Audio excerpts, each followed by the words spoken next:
जय समर्थ सद्गुरू गजानन महाराज. भाग 42. परशुराम देशमुख हा दत्तभक्त होता. परशुराम गजानन महाराजांचाही निस्सीम भक्त असून तो नित्यनेमाने महाराजांच्या दर्शनाला जात असे. महाराजांची त्याच्यावर कृपा होती. एक दिवस परशुरामला इच्छा झाली की विठखेड गावातील दत्त मंदिरात दर्शनाला जावे. म्हणून मग परशुराम व इतर भक्त विठखेडला दत्तदर्शनाला निघाले. परशुरामने गजानन स्वामींनाही बरोबर चालण्याची विनंती केली. गजानन स्वामींनी होकार दिला. मग सगळेजण बैलगाडीतून विठखेडला निघाले. विठखेडला पोहोचल्यावर ते एका निंबाच्या झाडाखाली उतरले. त्यानंतर परशुराम व गजानन स्वामी सोडून बाकी सर्वजण दत्त मंदिरात दर्शनाला गेले. गजानन स्वामींनी परशुरामला विचारले की सगळ्यांबरोबर तू दर्शनाला का गेला नाहीस? त्यावर परशुराम म्हणाला की गुरुराया, माझ्यासाठी आपणच चालते बोलते दत्त आहात. माझ्यासाठी आपण सर्व काही आहात. मग त्याने गजानन स्वामींना विनंती केली की स्वामी, मला श्री दत्ताच्या सगुण रूपाच्या दर्शनाची आस आहे. कृपा करून ती पूर्ण करा.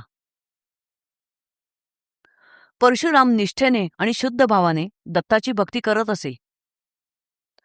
गजानन स्वामींची या दत्तभक्तावर कृपा झाली. स्वामींनी अद्भुत लीला केली. त्यांनी पद्मासन घालून दत्ताचा धावा केला आणि परशुरामला गाणगापूरच्या श्री दत्ताच्या रूपात दर्शन दिले. परशुरामला गजानन स्वामींच्या जागी भगवान दत्त दिसले. भगवान दत्त खांद्यावर झोळी, हातात कमंडलू आणि बरोबर 4 श्वान अशा सगुण रूपात होते. गजानन स्वामींच्या जागी आपले आराध्य दैवत श्री दत्त दिसताच परशुरामने मोठ्या भक्तिभावाने श्री दत्ताच्या चरणी लोटांगण घातले. इच्छापूर्तीने तो धन्य झाला. दुसऱ्या क्षणी श्री दत्त गुप्त होऊन त्या जागी परशुरामला पद्मासनात बसलेले गजानन स्वामी दिसले. तेवढ्यात बरोबरचे लोक दत्त मंदिरातून परत आले. 2 दिवस विठखेडला मुक्काम झाल्यावर गजानन स्वामींनी सामान गुंडाळणे चालू केले. लोकांनी त्यांना विचारले की स्वामी, बैलगाडी येण्याचे उद्या ठरले आहे, मग आजच सामान का गुंडाळत आहात? त्यावर स्वामी म्हणाले की बैलगाडी आजच येणार आहे, मग उशीर कशाला करायचा? त्याप्रमाणे बैलगाडी लगेचच आली व सगळेजण शेगावला परत गेले. विठखेडला परशुरामाचे दत्तदर्शन घेऊन झाल्यानंतर भगवान दत्त आणि 2 श्वान गुप्त झाले. पण बाकीचे 2 श्वान गुप्त न होता तेथेच राहिले आणि गजानन स्वामींना चाटू लागले. ही एक दत्त देणगी आहे असे समजून गजानन स्वामींनी दोन्ही श्वानांना आपल्याबरोबर शेगावला आणले. ते दोन्ही श्वान गजानन स्वामींचे अतिशय लाडके होते. त्यातील एकाचे नाव मोतीराम होते. एका आषाढ महिन्यात गजानन महाराज आणि हरी पाटील विठ्ठलाच्या दर्शनासाठी पंढरपूरला गेले. विठ्ठल, जो सर्व संतांचा ध्येय विषय आहे, तो कमलनाभ सर्वेश्वर, जो भक्तांचा कल्पतरू आहे, तो जगदाधार, जगतपती, दयाघन, ज्याचे वेदही गुण गातात, अशा रुक्मिणीपती विठ्ठलाच्या भेटीसाठी गजानन स्वामी पंढरपूरला आले. स्वामींनी व हरीने चंद्रभागा नदीवर स्नान केले आणि पांडुरंगाचे दर्शन घ्यायला मंदिरात गेले. दर्शन घेऊन झाल्यावर गजानन स्वामींनी विठ्ठलाला प्रार्थना केली की हे अचिंत्या अद्वया समर्था, हे भक्त परेशा रुक्मिणीकांता, तुझ्या आज्ञेने मी आजवर या भूमीवर भ्रमण केले.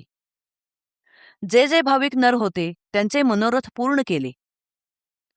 हे पुंडलिक वरदा विठ्ठला, आता माझे अवतार कार्य संपले आहे हे तू जाणतोस, तेव्हा आता मला जायची आज्ञा असावी.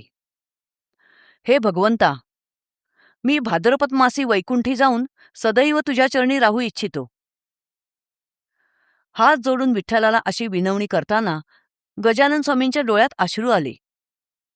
त्यांना हरीचा विरह सोसवेना. तेव्हा हरी पाटील हात जोडून विचारू लागला, हे सद्गुरुनाथा, आज आपल्या डोळ्यात अश्रू का आले आहेत? मी सेवेला काही चुकलो आहे म्हणून आपल्याला खेद झाला आहे का? त्यावर गजानन स्वामी हरीचा हात धरून म्हणाले, हा विषय सखोल आहे. तो जाणण्याच्या फंदात तू पडू नकोस. तुला समजावून सांगितले तरी ते कळणार नाही. तुला इतकेच सांगतो की आता माझी संगत थोडा वेळच उरली आहे. माझा तुला आशीर्वाद आहे की तुझ्या पाटील वंशाला कधी काही कमी पडणार नाही. चल आता आपण शेगावला परत जाऊ. मग ते शेगावला परत आले. जय समर्थ सद्गुरू गजानन महाराज.